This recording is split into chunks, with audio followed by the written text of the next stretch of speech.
Hey guys, Toby here from Have a Fitness. Alright, so the first video today is going to be carb backloading. Alright, so what is carb backloading? So basically, when you look at your nutritional intake, you basically have three things. Your macronutrients, which is your protein, your fats, and your carbs. So when you look at your diet, a typical Western diet, I'm just going to cover off on, roughly 40 to 60% carbs, protein is 20 to 30, and your fats will be anywhere from 15 to 30. Majority of people, it's about 50% carbs, 30% protein, 20% fats, and that makes up 100% of your diet. And the average caloric intake for the average man is anywhere between 2,800 to 3,200 calories. So I just covered off on macronutrients. I'm not going to cover off on micronutrients because that's a completely different topic. Basically, all you need to worry about is you're just following a healthy diet and Australian recommendations.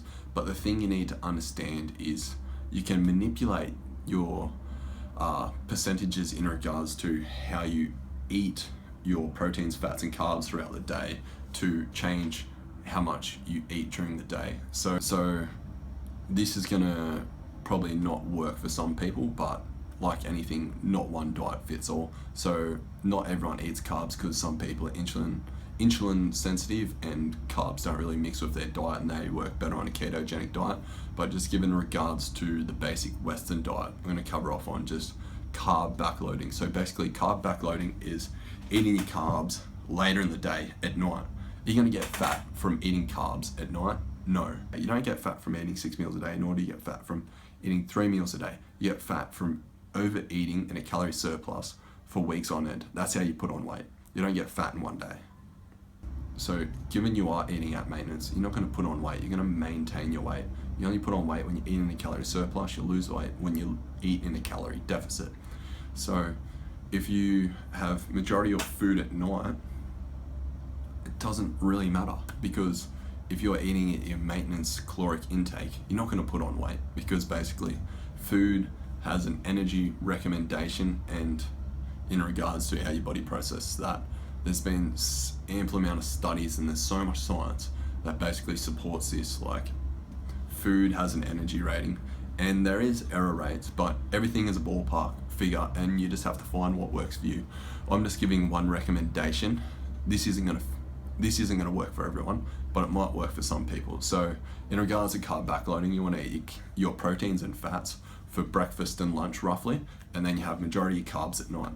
So given carbs make up 50% of your diet, having them at night time, you're having roughly 50% of your diet at night time. You're eating less throughout the day. So given you are eating less throughout the day, you're restricting how much you're eating, and you can only eat so much food in one sitting before you throw up or you feel sick. So you might only be able to eat like maybe 1,000 to 2,000 calories in one meal. And given that you're having 50% of your diet at night time, it kind of shrinks your eating window a little bit in regards to when you are consuming your calories. So you kind of trick your brain in regards to how much energy you intake for the day. And for some people, this is natural. They won't eat much throughout the day. They'll have a big meal at night.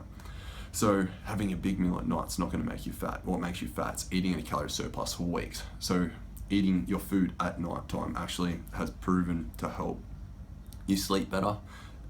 It's better for recovery in regards to people that do weight training and stuff like that, in regards to how it replenishes glycogen and muscle growth and muscle protein synthesis, etc. And nutrient timing doesn't matter unless you're an athlete. Nutrient timing for the average person doesn't matter. What matters is your daily intake of calories and meeting your fats, proteins, carbs for the day, and your serves of veggies and fiber, and meeting that every day and eating at maintenance or in a surplus or in a deficit in regards to what your goals are over a week. So when you look at weight loss, it doesn't happen overnight. You have to look at it in the long run. So weeks to months, you want to look at it in a micro cycle or a mesocycle.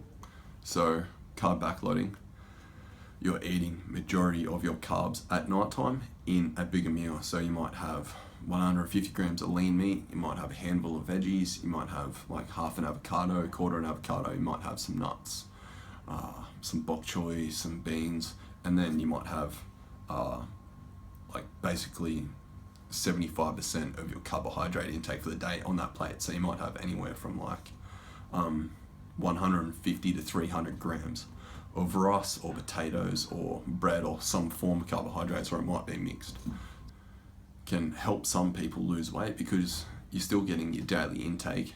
You're not going to blow out overnight eating all your carbs at night time, and there's studies that show that it helps with sleep, muscle growth, glycogen replenishment, and a bunch of other things.